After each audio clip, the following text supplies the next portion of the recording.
And welcome and good afternoon to Mike Ferry TV. It is the week of August 5th, a Monday, and we're going to have some fun today.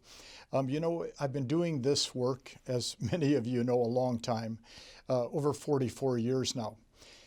We started the coaching business as a business in October of 1988. We introduced it to our clients, and quite honestly, it's become a very big part of our business and a big part of many people like yourselves' lives. The coaching, of course, is designed to help a person, an individual, look at the business a little differently, hopefully become a little more productive. I use the word hopefully because some people, quite honestly, are very content doing what they do. They get involved in coaching to refine some of the skills, to, of course, improve skills and take more listings, make more money, etc. But because of any and all of that, we've been very lucky to have a lot of people. In fact, today, there's probably 600 to 700 different real estate coaching companies operating in North America today. And I'm not saying this to brag, but they all started with the Mike Ferry organization. Not that they worked for me at one time or were involved in our coaching, which most of them were. They certainly are in coaching because of what we started. So what I want to do today is I'm going to just take a look to see what type of training, coaching, information, leadership, whatever you want to call it, consulting, is best for you as a real estate salesperson. Now, let's work under the assumption what's best for you is going to be determined by what you're trying to accomplish. What is the goal? What is the objective? What is the purpose you're trying to accomplish as a real estate sales professional? Is it money? Is it gross sales volume? Is it a number of listings, the number of sales?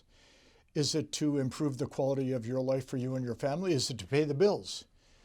Is it to get ahead financially at some point in your career where you can do something else? Everybody has a little different idea as to what their purpose is in real estate. And I don't know what your purpose is when you watch this particular little short MFTV today, but I will tell you that in coaching and training real estate people, which I've done for 44 plus years, and seeing millions, and I mean the word millions of people in front of me, not here through the MFTV, but through our seminars, I've discovered that, quite honestly, people often will want to take the path of least resistance. They'll want to do the least they can possibly do and get the most out of it. Now, that's human nature. I'm not attacking you if that's your thought process. But most people would love to figure out a way to do a couple sales a month, average commission check, 5, 10, 15,000, and not really have to work very much at that process. Wouldn't it be nice? Okay. But I always say, I want you to think about real estate this way. If you had a real job, meaning you were paid by IBM, or you're paid by Apple Computer, or paid by the Mike Ferry organization to be a salesperson, and your salary was $100,000 per year plus bonuses, plus commissions, etc. Would you behave the way you behave today as a real estate salesperson? Would you come into the office 7:30, 8 o'clock, 9 o'clock, 10 o'clock?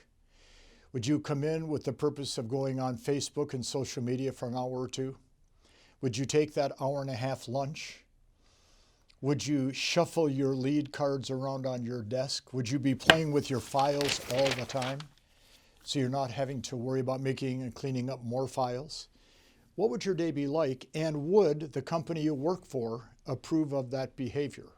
Or, as you've probably heard me say, what if the seller actually hired a private detective to follow you around after you took the listing?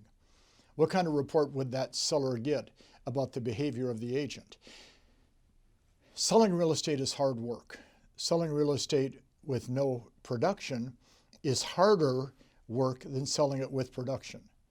Or, as you've heard me say in the past, the drunk on the park bench that is sleeping there day after day, begging for food and enough money to eat, has to work harder to get to that point than you and I have had to work to get here. To fail completely is a full-time job. So what I want to do is say to you that if you're looking at training, which you're looking at today, If you're looking at possibly coaching, if you're looking at working in a relationship with a good broker manager like you have, on a productive relationship, you have to look at what's being taught. And is what being taught going to lead you to higher levels of productivity? Because see, the truth is, it all comes down to the results. No results, no income. Low results, low income. So one of my competitors, which is kind of interesting, for the last 4 or 5 years has been working very hard, and hats off to anybody that's going to work hard, to try to convince real estate people that you really don't have to be a good salesperson to become a great competitor in the marketplace, and that you can get rich and famous with the least amount of efforts extended and really have a great life. And I quite honestly don't believe any of that. So I started writing up notes on what one of my competitors has been teaching the last 5 or 6 years. So I wrote down first, for the last 4 or 5 years, the competitor was pushing hard to get every real estate agent like you to buy leads from Zillow. Notice there's no listing leads of consequence coming from Zillow. Being a professional real estate person requires becoming a great listing agent. Now, yes, you can show property 30% and have listings sell 70%, but the money in real estate is from listing property.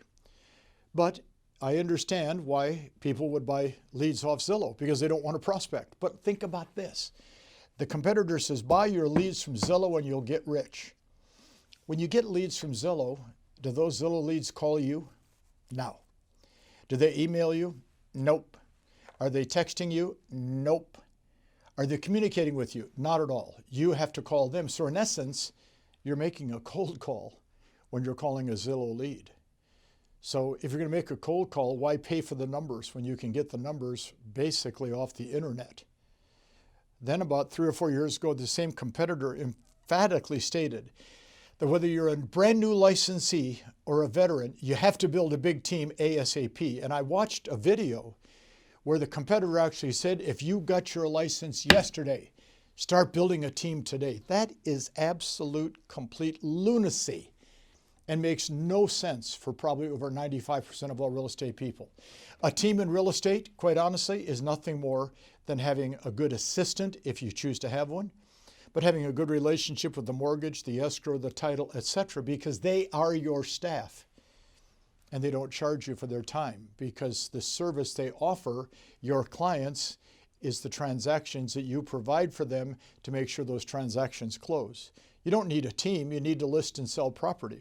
And then the next great idea was to start a geographic farm, which I thought was fascinating because my competitors call me Fred Flintstone. I'm so old and so antiquated. They call me the dinosaur, which I get a kick out of.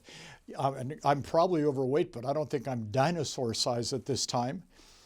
And yet, geographic farming.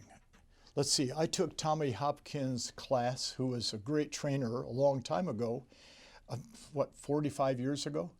And he taught us geographic farming. Gosh, it's been around, 40, 50, 60 years, and they're presenting it as a new idea. By the way, farming probably is the fastest way to limit your listing productivity. Give that one some thought next time you hear about starting your geographic farm. Then next, the answer was social media. Do whatever you can on social media platforms to keep your face in front of the public. I think even most of you recognize that is dying a slow and painful death. When Facebook is now running ads on TV to attract customers, that's because they're not having as many customers as they used to have. I think some of you are wising up. Now, could you put ads on social media? Of course. Could somebody read them? Of course. Could you get a lead? Of course. You can get one of 10,000 ways if you think about it. Social media is one venue. This client or this competitor says it's the answer. Then last year it was mega open houses, and I really got a kick out of this. Mega. What is a mega open house? Hire a band to play in the front yard to attract neighbors.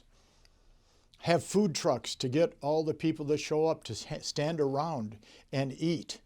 Do you know what a mega open house will cost you? A lot of money. And then, of course, the latest is to create a series of videos on yourself to be posted on YouTube. And even crazier yet, to produce your own little TV show like this TV show and have people watch it all the time. Do you have any idea how long it takes to produce a 22-minute TV show that's on TV every week? 60, 70 hours to perfect that actor's speaking skills, to get to the point properly, to have the presence to be on camera. I do this for a living, and half the people can't stand to watch me. Do you think anybody's going to actually watch you? Hi, I want to sell real estate for you. I want to help you out. I mean, some of these ideas are about as dumb as anything I've ever heard. See, think about this. If your goal is to build a productive, predictable, duplicatable, profitable business, I don't think any of those things would be included. But I'll tell you what would be included. Do you really want to list and sell real estate in a reasonable volume? I wrote down number 1, strong time management system where distractions are eliminated. Number 2, good lead generation sources. 5 to 6 sources bringing you leads. I wrote down number 3, aggressive lead follow-up, or your obvious prospecting is a waste of time. Wrote down number 4, pre-qualifying to make sure that that customer, that prospect has the ability to sign a contract if you show up. Number 5, a strong dynamic listing presentation so they look at you and say, you're the man, you're the woman to handle the sale of my property. Number 6, the ability to handle their objections when they come up, because objections come up all the time. Number 7, closing, getting a signature on a contract so you can execute your service for that buyer or seller. Number 8, negotiating, learning how to bring the two parties together. Number 9, the administration of the transaction to make sure the transaction can close. And then number 10, starting over again at number 1. That is selling real estate. That is the Mike Ferry Sales System, which probably 500 to 600 competitors are copying in some form today.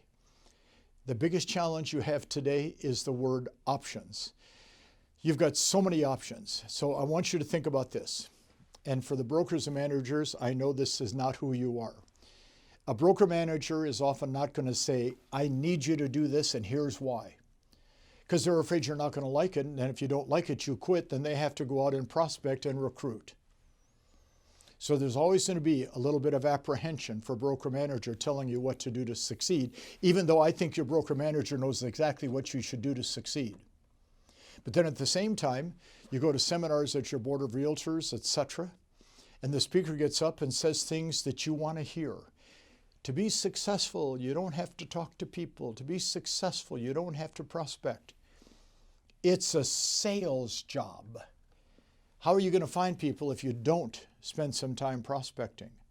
Well, if you go to seminars with most of the speakers today, they're going to teach you a magic formula, magic answer, wave a magic wand over your head, give you a magic pill to drink or absorb, and you're going to become enlightened to how to sell real estate. It doesn't happen that way, folks. It's a hardcore direct sales business. Now, at the other side of this whole scenario, if your goal is to do 3 or 4 deals a year, it doesn't matter what you do if you do 3 or 4 deals. But if you want to do 20, 30, 40, 50, this system that I just outlined is the answer to the problem. You have to make a decision. You got a lot of choices. I just want you to make sure that when you make a choice for or against what I teach, and either one, I'm okay. Because you're not participating in my seminars is not going to change the course of my life. It may change the course of yours if you don't participate. But I want you to look carefully, because everybody says, oh, you don't want to be one of those Mike Ferry people. They're too aggressive. They're too strong. They're sales people. That's what your seller wants. That's what your buyer wants. Think about it a lot. I'm glad you're watching Mike Ferry TV today. Watch this segment every day this week. Make the right choice. Thanks for watching.